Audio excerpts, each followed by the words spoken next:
Voilà, alors on va avoir un temps d'échange sur ce film, sur le monde des cabanes. Alors c'est vrai que la cabane, c'est quand même un- la fonction première en tous les cas de la cabane, c'est de se cacher et de s'abriter, de s'inventer un monde imaginaire, de se construire sa première habitation. Et c'est vrai que dans ton film, il y a comme ça un tour des différentes fonctions et des différentes utilités de la cabane, qui n'est pas forcément exhaustif, et tu nous en diras un peu tes choix. Mais il y a quand même toujours cette petite fiction, là, cette petite fille, qui nous ramène, nous, toujours spectateurs, à cette idée de la fonction première de la cabane, d'être un peu ce monde perméable où on est dedans et on est un peu dehors. C'est repris d'ailleurs par cet anthropologue. Est-ce que tu... Bon, c'est certainement une idée qui, toi, te tient à cœur, puisque ça revient régulièrement dans le film. Et puis, parce que ça te cause, toi, certainement aussi, sur ton propre rapport à la cabane et à l'imaginaire et à l'enfance. Alors, est-ce que tu peux peut-être nous dire quelque chose là-dessus ? Ah oui. Tu l'as pas allumé.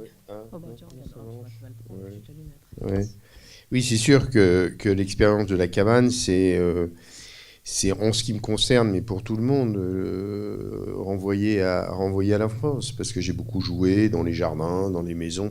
La cabane, elle appartient pas qu'au jardin, elle appartient à tous les espaces, surtout quand on est enfant. C'est-à-dire que heureusement d'ailleurs, elle échappe, puisqu'aujourd'hui on vit tous dans les villes. Eh ben, on construit des cabanes moi j'ai ce souvenir de cabanes sur les balcons. Dans les salons ? Dans les salons, on renverse deux chaises. Oui, alors du coup là on n'a plus de son. Ça va aller. T'as du son toi ? Oui, moi j'en ai. Ah oui, moi j'en ai, ça y est, c'est bon. Donc voilà, ça alors la petite fille, elle est née, elle s'est imposée petit à petit. Elle n'était pas là au départ. En fait, je voulais faire une petite séquence amateur au début du film pour lancer le film. Et puis, j'ai fait ces images reconstituées, bien sûr.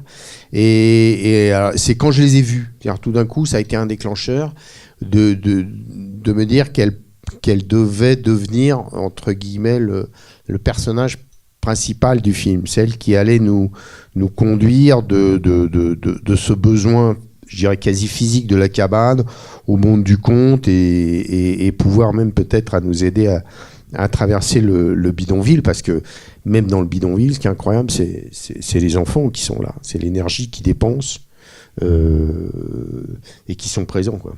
Voilà. Bien. Alors c'est vrai qu'à la fois aussi la question de la cabane, elle pose la question du droit déjà, du droit, comment dire, de la légalité, et du coup, alors à la fois une double question autour de la légalité à s'implanter, à faire une cabane. Moi, c'est une question, en tous les cas, en tant que spectatrice, que je me suis posée. Est-ce qu'on a le droit, finalement, de s'implanter où on veut ? Et ça, par ricochet, ça amène une autre question.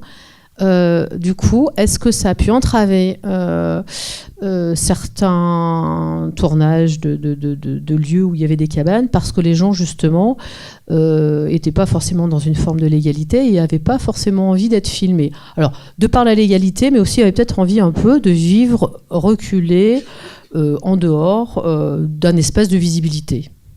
Oui, ça a été... avec les jeunes, là, Charpentier, ça a été le problème, hein, parce que lui, il a fallu les convaincre, et ça n'a pas été gagné d'avance. Je n'ai pas pu nommer le village dans lequel ils vivaient, et ils ont souhaité rester discrets. Mais ça, c'est parce que c'est propre à la cabane. La cabane, elle n'a pas de porte, elle n'a pas de fermeture. C'est-à-dire que eux, leur crainte, c'est que... Alors, il y avait deux craintes chez eux. D'une, qu'ils étaient en train de négocier avec la DDE pour savoir s'ils avaient le droit de garder leur cabane ou pas. Donc, est-ce que ça ne froisserait pas le responsable de la DDE ? Ça, c'était leur inquiétude. Et de deux, c'est tout ouvert. C'est-à-dire qu'une fois que si jamais j'avais nommé le village, ils l'ont eu une fois, puisqu'il y a eu je crois qu'il y a eu une équipe de France 3 région Aquitaine pour un JT ou un truc comme ça, où ils avaient fait juste, je crois, même un petit film sur YouTube, et tout le monde a débarqué. C'est-à-dire que en fait, vous vous levez le matin et vous sortez vous sortez de votre cabane et vous tombez sur des gens qui débarquent et il y a une curiosité qui attire. Et les gens débarquaient, donc ils se faisaient envahir, ils se sont fait envahir. Donc ça a été la première chose. Après, il y a des gens, dans tous ceux que j'ai repérés, oui, il y a des gens qui ne veulent pas être filmés. Ah, ça, c'est carrément. Hein. On veut bien, ils voulaient bien m'en parler, mais il n'était pas question que je les filme. Là, dans les Cévennes, il y en avait un. Pas question. Alors, bon, il y a la question avec les gens de la commune, le maire, etc. Parce que c'est pris dans une négociation un peu, cette histoire d'implanter une cabane ou pas. Alors, est-ce permis de construire, pas permis de construire? Oui, mais alors déjà la cabane, elle échappe à tout. Donc, elle échappe au règlement. Et ça a été longtemps un problème. Cécile Duflot a essayé de la rentrer, mais ça échappe au règlement. Donc, en fait, ce qui préoccupe beaucoup la DDE par rapport à la cabane, c'est sa question d'hygiène, c'est-à-dire est-ce que vous avez bien le raccordement à l'eau? Enfin bon, on connaît toutes les normes, donc la cabane déjà, elle explose ça, elle le permet pas. Et du coup, et en plus, je pense qu'elle se revend. Enfin, elle est profondément libre. Hein. Enfin, on va dire que c'est ce qui fait sa force, c'est que dès qu'on veut la cadrer, elle sort du cadre. C'est le problème d'ailleurs que j'ai eu avec quand on l'a présentée à Arte, la responsable des programmes l'a regardée, elle m'a dit dans quel cas je vais mettre ça. Ah, alors là, je peux pas répondre à votre place. Hein. Mais c'est le vrai problème de la cabane, c'est-à-dire que c'est la cabane, voilà, ça se barre dans tous les sens, quoi. C'est trop à la marge. Enfin, c'est trop à la marge. C'est aussi un sujet. Moi, quand je suis tombé dedans, qui est très prolixe. Hein. C'est-à-dire qu'en fait, c'est sans fin les cabanes. Moi, j'ai un copain photographe qui avait commencé à faire des photos. Ça a duré 3 ans. Il parcourait toute la France. Il voyait des cabanes partout, du coup. C'est-à-dire que ce qui était censé ne pas être visible ou qui cherchait à échapper à cette visibilité, finalement, il y en avait partout. Donc, c'est quelque chose de très prolixe. En fait, ça pousse partout, comme ça, de manière discrète, mais c'est là. Et voilà. Et c'est cette prolixité qui lui fait sa liberté, puisqu'il n'y a pas... Formellement, vous ne la mettez pas dans une catégorie, ça appartient pas plus à l'architecture qu'à l'art. Ça abrite, d'accord, mais ça sera jamais une maison, parce qu'une maison, c'est lié, on le voit bien avec la question du bidonville. De toute façon, au bidonville, ils n'ont pas envie de rester là-dedans. Ils veulent une maison, un appartement. Ils sont là, il y en a qui ont vécu... C'est contraint. Oui, et ils sont pas là parce qu'ils n'ont pas choisi d'être dans ces baraques. Et leur désir profond, c'est d'habiter un appart comme vous et moi, avec l'eau chaude, les chambres, la cuisine, etc. quoi.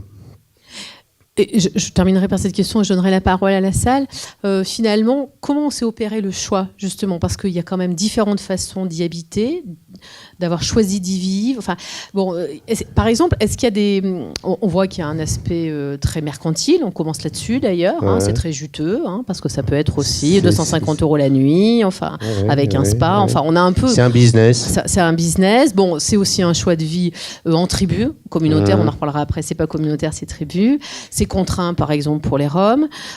Finalement, comment s'est opéré le choix voilà. Est-ce qu'il y a des choses, par exemple, du côté de la production télé où on a dit non, nous on voudrait pas voir ça, on veut voir ça. Enfin, voilà. Est-ce qu'il y a des choses qui n'apparaissent pas et que tu aurais souhaité qu'ils apparaissent? Les choix, ils se sont faits comment? Ce grand tour, un peu, parce que malgré tout, c'est un tour. C'est un tour, France. Oui. Les choix, c'était l'élagage. C'est-à-dire qu'il y en a tellement, et la contrainte budgétaire. D'accord. Non, mais je comprends j'avais pas vu. La contrainte, en fait, c'est la contrainte budgétaire. D'accord. Parce que moi, je serais parti... on peut faire un sujet de 2 heures, 3 heures. C'est sans fin. Alors, je ne sais pas après si le public s'ennuie pas, mais moi, je ne me serais pas ennuyé. Donc après, c'est la contrainte budgétaire, c'est les gens qu'on rencontre, et puis, à un moment, il faut opérer des choix, parce que les producteurs... Oui, bien sûr, puis il y a 52 minutes, il y a un temps à tenir. Il y a un peu des... Voilà, il y a un peu, ça frotte un peu des fois avec la production, mais c'est normal, c'est parce que il y a des sujets comme ça qui sont prolixes, quoi. À chaque fois, j'en revenais, en plus j'étais enthousiasmé, j'en revenais genre tiens, il faut qu'on parle de ça, et puis non, quoi. Au bout d'un moment, on avait prévu d'aller à Notre-Dame-des-Landes, bon, on n'y a pas été, ça c'est un lieu de tournage supplémentaire. On avait prévu Bon, après, je suis bien retombé sur mes pieds, mais il y avait les Cévennes aussi. Il y avait un architecte qui avait été dans le business, qui avait construit sur les Champs-Élysées, type qui s'était fait un fric monstrueux, qui se faisait haïr par tous les maîtres d'œuvre, et qui un jour a tout bazardé. Il a monté un camping, et 2 ans après le camping, il a arrêté, il vit en cabane. Et avec un retour un peu mystique à Saint-Paul et tout.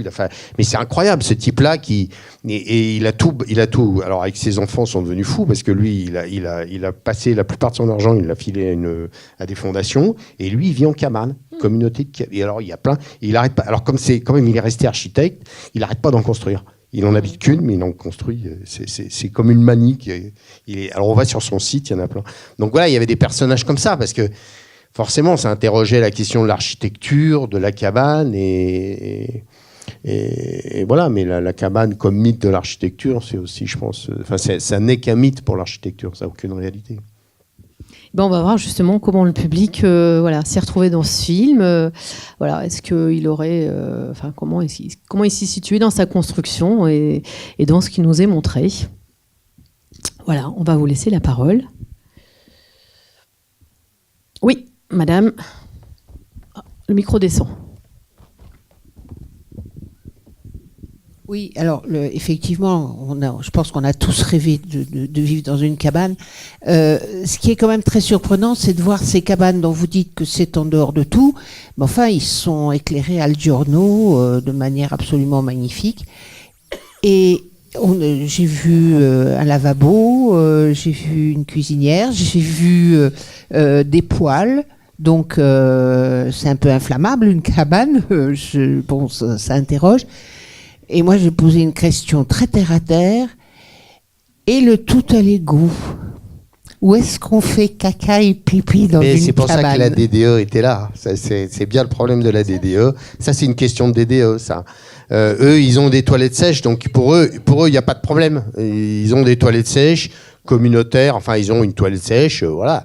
Bon, après, c'est interdit la toilette sèche, c'est-à-dire que on ne vous laissera jamais, vous validerez jamais un permis de construire en disant je veux des toilettes sèches. Vous serez obligé d'avoir une toilette reliée à l'égout, et puis à côté vous ferez votre toilette sèche. Mais ça ne regarde que vous, quoi. Donc eux, c'était ça leur problème d'ailleurs. Ça faisait partie de la question. Alors ils ont accepté. Alors eux. Ils sont donc en process de régularisation de permis de construire.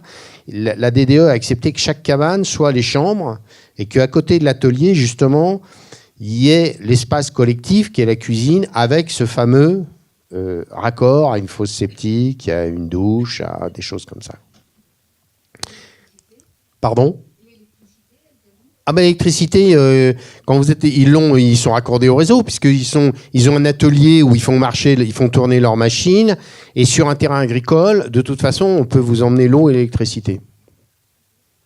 Donc ils sont un terrain agricole, il y a une vigne, il y a la forêt, ils ont eu un permis pour un atelier, donc un hangar, enfin entre guillemets, ce qu'un agriculteur aujourd'hui ferait un hangar. Donc ils ont eu le permis pour ça. Le problème, c'est que c'était de basculer en habitation puisqu'ils y habitaient tout le temps. Vous n'avez pas le droit d'habiter. Alors, c'est tout le problème. C'est tout le problème. Le problème, c'est je pense que l'État ne supporte pas que des gens ne vivent pas dans les cases qu'ils ont prédéfinies. Donc voilà, donc ça c'est un problème. Et avec la cabane, vous vous en rendez compte. C'est-à-dire que ça n'a été que... Voilà, c'est ça. Voilà, je ne peux pas dire mieux. Et je pense que la cabane, elle dérange quelque part toutes les institutions.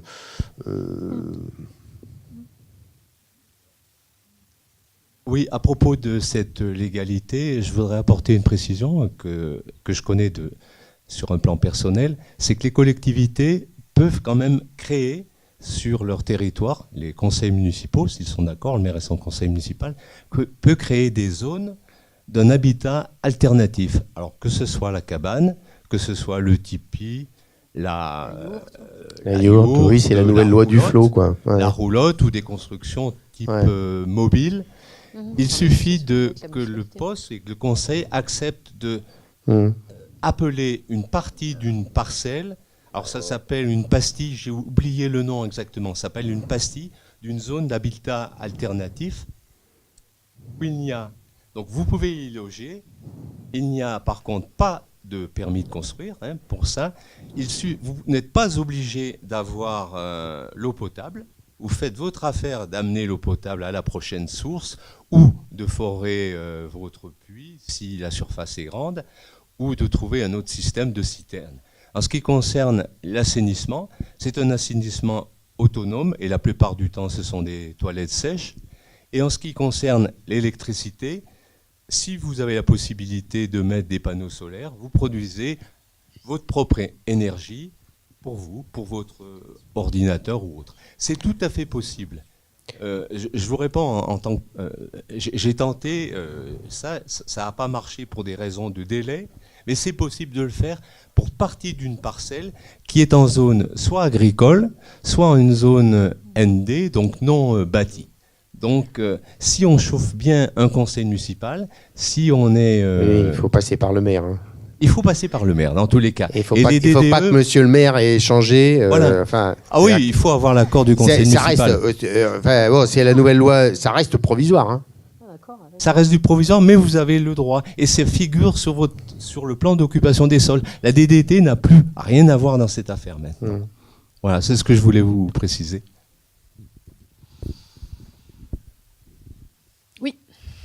Là-bas, au milieu, merci.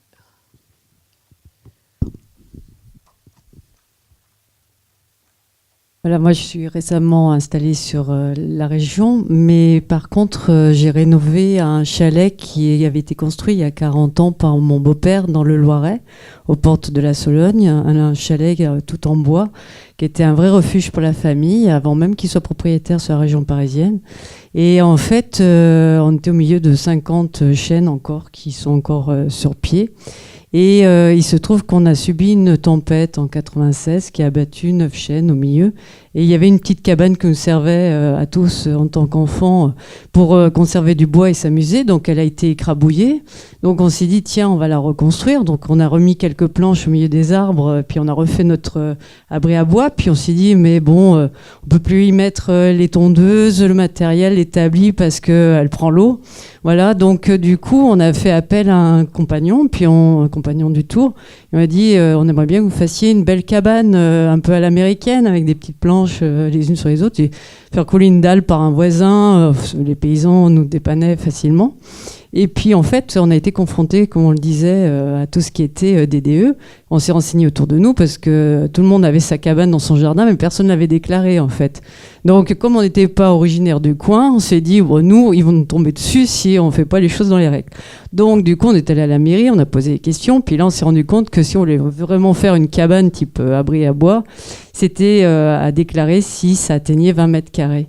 Donc, dès que vous avez 20 mètres carrés, vous avez tout, les taxes, vous avez le contrôle, on vient voir si vous n'avez pas mis un étage à l'intérieur, s'il n'y a pas de water, etc. Donc voilà, c'est les 20 mètres carrés qui ont fait que on a un bel abri à bois mais, pour nous, mais c'est plus une cabane de notre imaginaire. Voilà, c'était juste le petit point que je voulais rajouter. Par contre, vous m'avez bien fait rêver avec vos charpentiers parce que c'était très joli. J'ai vu qu'en Écosse, il y avait des collectifs comme ça autorisés par des mairies qui permettait à des personnes de vivre de manière autonome à partir de 5 000 € de budget, donc potager, activités artisanales, marché, etc. Mais ils doivent faire leur maison et prouver au bout de 5 ans qu'ils sont autonomes. Donc je sais que ça ressemble à ça avec des fenêtres un peu forme champignon, donc c'est assez chouette. Et c'est 5 000 € parce qu'ils font tout eux-mêmes. Hein. C'est-à-dire qu'ils sont charpentiers, donc déjà moi il faut que je me mette à la charpente. Et puis donc ils récupèrent le bois eux-mêmes. Le bois ils l'ont tombé. Ils sont sur une forêt de 40 000 hectares, hein, c'est ça, qu'ils ont acheté pour une bouchée de pain. 40 000 mètres carrés, oui, excusez-moi, oui, ça fait 4 hectares, c'est ça. C'est déjà bien. Hein. C'est déjà pas mal. Ils ont acheté en fait le terrain. Ouais, ils ont acheté le terrain. En fait, c'est Yogan qui a acheté le terrain, et puis ils sont tous venus comme ça, quoi. Peut-être qu'on peut reparler d'eux, parce que finalement, bon, alors, c'est cette jeunesse-là qui s'est installée là il y a 5-10 ans, elle est... alors, à la fois, elle se revendique, elle veut absolument pas être estampillée communautaire, il est question plutôt que ce soit une tribu. Est-ce qu'on peut reparler de ça? Parce que finalement, la vie, ils sont en train d'inventer une autre vie avec une forme d'autonomie dans le groupe, vis-à-vis de la société, mais enfin, il y a quelque chose qui n'est pas communautaire. Est-ce qu'on peut revenir là-dessus? Ils sont compliqués. Hein. Mais ils sont compliqués, mais peut-être C'est pas pour, tant que ça. Finalement, ils sont en train d'inventer une vie un peu qui aurait des bénéfices, où il y aurait quand même un peu les autres, mais il y aurait un espace à soi. Contrairement dans les années 70 où on vivait ensemble dans le même espace, et c'était un peu compliqué, ça donnait des tensions. Là, ils ont chacun leur espace, mais ils vivent quand même ensemble. Ils sont compliqués parce que quand moi je les avais vus, on avait mangé ensemble, puis je leur avais dit, mais vous, pour moi, c'est la cabane politique. C'est-à-dire, vous êtes en train, par la manière dont vous faites la cabane, d'organiser une autre manière de vivre ensemble, de se mettre en réseau. C'est pas uniquement un habitat, c'est aussi un travail, c'est aussi un partage de travail. Oui, parce que là, ils ont une scope. Alors, quand j'ai prononcé le mot politique, j'en ai eu pour 2 heures. Hein. Avec 2 bouteilles de vin, on n'a pas réussi à conclure. Hein. Mais alors au début, ils voulaient pas. Hein. Ils m'ont dit non, c'est pour parler politique. Non, on va pas faire ça. Non. Puis ça va être un piège. Et puis la télé, c'est toujours pareil. Vous nous posez des questions pièges. C'était redoutable. Et j'ai fini par les amadouer, heureusement. Mais c'est vrai ils sont difficiles parce qu'ils sont dans le refus de nommer leur expérience. Et ça risque de leur jouer un peu je pense qu'à un moment, il faut dire ce qu'on fait, quoi. Et ça, c'est un peu... Alors, ça leur permet de réinventer, parce que tant qu'on nomme pas, tout paraît possible. Mais en même temps, il y a un moment, si on veut que ça tienne, il faut le renommer. Donc, alors, bien sûr, avec Gilles, lui, il s'intéresse beaucoup à ça. Puis bon, on était un peu en connivence pour essayer de ramener par derrière la question de la politique. Là, au bout d'un moment, on a tourné 2h30 de conversation. Je peux vous dire que c'est assez rare. En général, au bout d'1 heure, les gens sont épuisés. Ben non, ils n'étaient pas épuisés. Et c'était assez amusant. Hein, c'était assez riche. Et donc, lui, il les a ramenés sur la question de la politique. Eux, ils renvoient à la tribu, et je trouve que c'est une belle notion parce que c'est vrai qu'aujourd'hui, on est dans des sociétés marquées par l'individu, par des familles éclatées, par une dislocation comme ça du tissu familial. Et je pense qu'eux, ils cherchent ça, c'est cette chaleur, entre guillemets, que peut offrir un réseau, sauf que c'est une tribu qu'ils ont choisie. Alors, c'est toujours un peu... c'est pas évident parce que pour tenir dans la durée, parce qu'en général, les tribus non choisies ont plus de chances d'être pérennes que les autres, quoi. Mais je trouve que l'idée de tribu est assez... Parce que ça renvoie à des pratiques, dans l'ethno, où c'est quand même assez égalitaire. Hein. Il y a des faux chefs, enfin, quand on a fait un peu d'ethno, les tribus, il y a des tribus avec chefs, mais en général, c'est des systèmes assez horizontaux. Il y a un partage, il y a une solidarité, il y a quand même... Après, le mot communautaire, mais ça les a répulsés, mais parce que je pense qu'à un moment donné, ça renvoie à une formulation politique et morale forte, la communauté. Et que ça ils prenaient la tangente. Hein. Mais qui ne correspond pas à ce qu'ils font. Je voulais dire quelque chose, mais là, c'était intéressant l'échange. Donc, je redirai après ce que je voulais dire. C'est la question que les jeunes aujourd'hui, peut-être, font pas de la politique comme nous on le faisait. Ils nomment pas les choses. Ils revendiquent de les vivre. Enfin bon, ce serait un échange, un large échange. Mais je voulais dire que ça m'a beaucoup émue par rapport à la question de l'enfance, en fait. Hein. La cabane, c'est cette réalisation du rêve de l'enfant, et puis cette petite fille qui est le fil d'Ariane, quoi, du film. Et puis, j'ai trouvé intéressant de l'aborder aussi philosophiquement, comme la cabane symbolique entre le monde des morts et des vivants, entre le monde interne et le monde externe, le surnaturel et le matériel, enfin voilà, comme frontière de la peau, en fait. Hein. Et puis, pour finir, une expérience que j'ai eue quand j'étais jeune, où on partait chaque année sur une plage en Corse, et où on avait vraiment, petit à petit, adapté tout un habitat à l'intérieur des pins, Et tous les gens qui venaient étaient très respectueux et on a amélioré l'habitat et on vivait comme ça un mois. Hein. Mais bon, je crois que c'est fini là. Je suis plus retournée.